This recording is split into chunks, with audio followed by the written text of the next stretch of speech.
السلام عليكم، اللهم صل وسلم وبارك على سيدنا محمد. في بداية الفيديو ما تنسوش الصلاة على الحبيب والإعجاب. لو منكم بتزيتك في بيتك هتعمليها ومن بره تاني مش هتشتريها.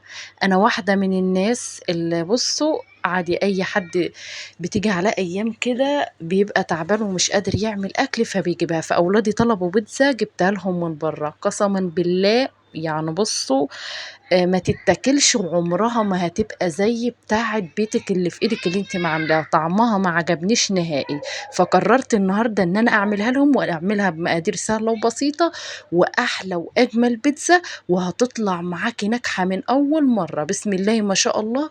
اللي انتوا شفتوه ده عاملينه بكيلو الا ربع من الدقيق. مبدئيا كده معانا كيلو الا ربع من الدقيق، نزلنا عليه برشه من الملح وكيس لبن بودر. تمام. ممكن تستبدلي اللبن البودر ده بعلبة زبادي، بس الأفضل اللبن بودر. تمام. معانا مج مية دافية زي دمعة العين، نزلنا بمعلقة سكر من الكبيرة وننزل ب كيس خميرة من ده أو معلقة كبيرة من الخميرة، هندوبهم كويس جدا. والخطوة دي في أي مخبوزات لازم تعمليها عشان نشوف الخميرة بتاعتنا إذا كانت بايظة أو يعني شغالة معانا. طبعا لما نعملها عملت معانا مفقعات كده وحجمها زاد معانا، تبقى كده الخميره بتاعتنا تمام. عشان في ناس بتشتكي منها كتير وبتقول لي المعجنات باظت مني، فلازم تعملي الخطوه دي في كل المخبوزات اللي انت بتعمليها. تمام. ما شاء الله. هنا عجناها، ضفنا لها مج ونص وميه وعجناها. تمام. ونزلنا طبعا بالمج اللي عملنا فيه الخميره، وبعد ما عجناها وظبطناها كده زي ما انتم ما شايفين نزلنا عليها بثلاث معالق من الزيت وعجناها تاني. هنسيبها لمدة نص ساعة وبعد كده هنشتغل فيها. تمام. هنا بقى معانا طاسة نحط فيها معلقتين من الزيت، وطبعا الفراخ دي انا متبلاها وشايلها في الفريزر. تمام. مقطعينها كده مكعبات صغيرة بالشكل ده. والبيتزا اي حشوة بتفضليها او بتحبيها ممكن تحطها لها عادي مش مشكلة.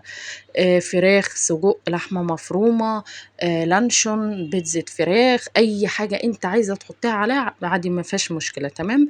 هنا معانا فلفل الوان هنقطعه بالشكل ده كده زي ما انتم ما شايفين.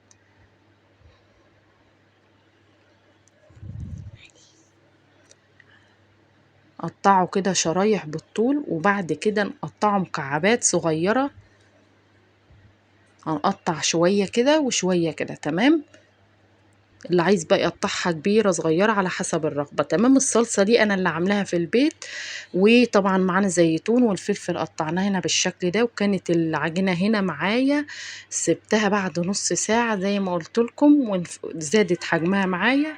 طبعا عملت لي 4 بيتزات. تمام. بس في اخر بيتزا عملتها زي الميني بيتزا كده صغيرة للاولاد عشان يفرحوا بيها. تمام.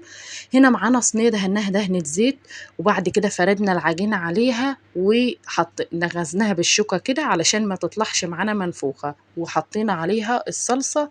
وهننزل بقى بالفراخ زي ما انتم ما شايفين كده اول حاجة، وبعد كده بقى بالفلفل وبالزيتون وبالجبنة الموتزاريلا. تمام. بس زي ما انتم ما شايفين كده. اهم خطوة قبل ما نشتغل في البيتزا نكون مشغلين الفرن كويس عشان تستوي معانا بسرعة على طول وما تبص مننا. تمام. حطينا شرايح فلفل كده على الوش تدي شكل حلو زي ما انتم ما شايفين. تاني واحدة ما شاء الله بالشكل ده زي ما انتم ما شايفين. بتفردها بايدك باي حاجة بنشابة بسريع زي ما انتم ما شايفين كده عادي مش مشكلة.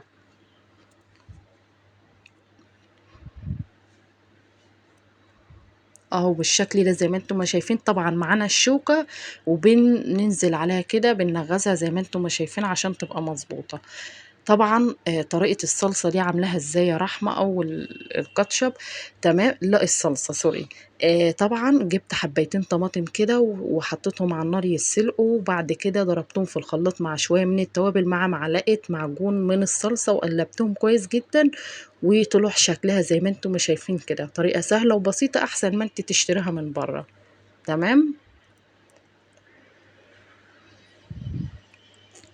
طبعا هنا وانا بحطها في الفرن ما شاء الله بسم الله ما شاء الله طلعت تحفة وجميلة، من أحلى من اللي أنا شريتها من برّه كمان، وعملت معايا كمية كبيرة ما شاء الله. هنا بقى عملنا آخر بيتزاية، ميني بيتزا بالشكل ده زي ما أنتم ما شايفين.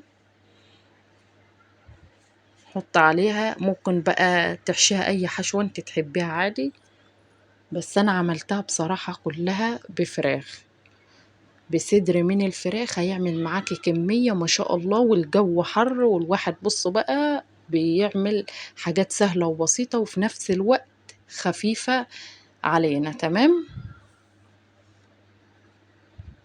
في نُص ساعة كنت عاملة ما شاء الله الكمية دي، مش بتاخد وقت خالص ولا مجهود.